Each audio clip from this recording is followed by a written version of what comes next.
ఈ రాష్ట్రంలో తెలుగుదేశం పార్టీ ముఖ్యం ఎంతో సేవ చేసిన మహానుభావుడు. అలాంటి వ్యక్తులకి పదవులు ముఖ్యం కాదు. కేవలం ఈ ఆపత్కాలంలో పార్టీ ఆపత్కాలం ఉన్న సందర్భంలో పార్టీ నిలబెట్టడం కోసం ఇలాంటి కొంతమంది ప్రముఖుల్ని తెలుగుదేశం పార్టీ బయటకు తీసుకొచ్చి వారికి అవకాశం ఇవ్వడం జరిగింది. ఇదే సందర్భంలో యమచాన్ చంద్రశేఖర్ గారికి మా నియోజకవర్గం తరఫున చిన్న ముఖ్య విజ్ఞప్తి. ఈ నియోజకవర్గంలో అందరూ కూడా సాదాసీదంగా వ్యవసాయ పరంగా రైతు వారీగా ఉండే కుటుంబాలు. ఈ నియోజకవర్గ ప్రజలకి గత 20 సంవత్సరాల నుంచి దూడిపాల కుటుంబంతో ముఖ్యంగా దూడిపాల నరేంద్ర కుమార్ గారికి విడదీయాలని బంధం ఉంది.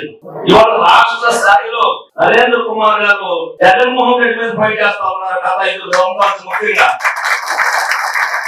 దాన్ని దృష్టిలో పెట్టుకుని ఈ జగన్మోహన్ రెడ్డి ఈ నియోజకవర్గం మీద ఒక ప్రత్యేకమైన దృష్టి పెట్టి ఎలాగైనా ఈ నియోజకవర్గం మళ్ళీ కైవసం చేసుకోవాలని రకరకాల జిమ్మికులు ప్రయత్నాలు చేస్తామన్న పరిస్థితి మీ అందరూ తెలుసుకోవాలి. సంఘటన ఎన్ని అరాచకాలు చేశారో, ఎన్ని రకాలుగా నరేంద్ర కుమార్ అక్రమంగా జైల్లో పెట్టారో అవన్నీ కూడా పెద్దలు గవర్నమెంట్ ప్రముఖాలు చంద్రశేఖర్ గారు వివరించుకుంటా ఉన్నాం. అయినా కూడా పార్టీ వదిలిపెట్టకుండా కార్యకర్తలు నా కుటుంబ సభ్యులు వారి కోసం వారు మా కుటుంబాన్ని 20 సంవత్సరాలు ఆదరించారు. వారి కోసం నిలబడాలని లేకుండా రాజకీయాలు నిలబడే వ్యక్తి నరేంద్ర కుమార్ గారు. ఒక పక్క జగన్మోహన్ రెడ్డి గారు చూస్తే ఎవరైతే 40 కోట్లు పెట్టారో నేను 30 కోట్లు ఇచ్చి సీట్ ఇస్తాను పరిస్థితి వైసీపీ ప్రభుత్వం ఉంది. వీటన్నింటిలో దృష్టిలో పెట్టుకుని మా నియోజకవర్గాన్ని తమ పెద్దలు చెప్పవలసిన ప్రత్యేక దృష్టితో చూడాలని.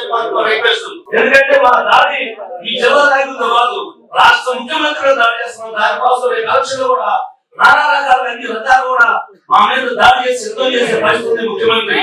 దాన్ని దృష్టిలో పెట్టుకుని అన్ని రకాలుగా కూడా మీ సహాయ సహకారం ఉండాలని చెప్పి మేము కోరుకుంటున్నాం. ఇదే సందర్భంలో మనం గెలవడం ఖాయం. మీరు గెలిచినాక మా నరేంద్ర కుమార్ గారు ఒకటే పనితో ఒకటే చేయం. నియోజకవర్గ అభివృద్ధి తప్పితే వారి సొంతానికి ఏమీ కూడా అడిగి చేసుకునే పరిస్థితి లేదు. దాన్ని కూడా దృష్టిలో పెట్టుకుని ఈ పార్లమెంటరీ పరిధిలో కూడా అన్ని నియోజకవర్గాలు కూడా ఈ నియోజకవర్గానికి ఈ నియోజక అభివృద్ధికి కొంచెం ప్రాధాన్యత